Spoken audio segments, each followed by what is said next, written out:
فرعون كان يقول أنا ربكم الأعلى، فالله لما بعث موسى وهارون قال لهما قولا له قولا لينا، هذا وهو يقول أنا ربكم الأعلى.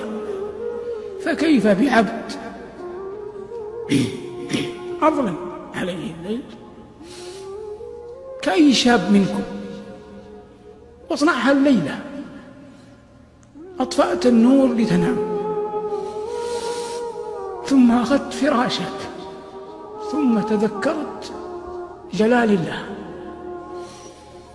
ولا سبيل إلى رؤية الله، لكن هناك سبيل للقيام بين يديه، فعدت للنور وذهبت إلى مكان وضوءك فتوضأ، ثم وقفت تقرأ القرآن، ثم سجدت قسما بمن أحل القسم لا يوجد شيء في الدنيا من لذة أعظم من لذة السجود.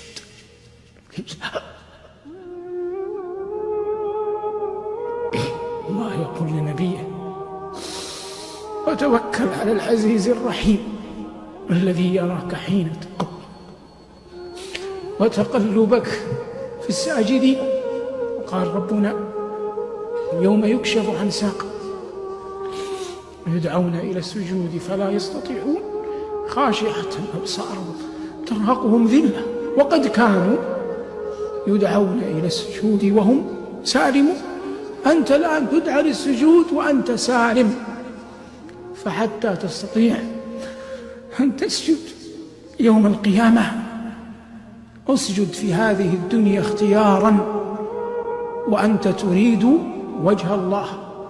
وطوبى لعبد أنار قبره قبل أن يدخله، وأرضى الله قبل أن يلقاه، وصلى قبل أن يصلى عليه.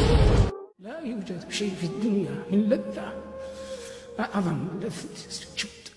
لا يوجد شيء في الدنيا من لذة أعظم من لذة السجود.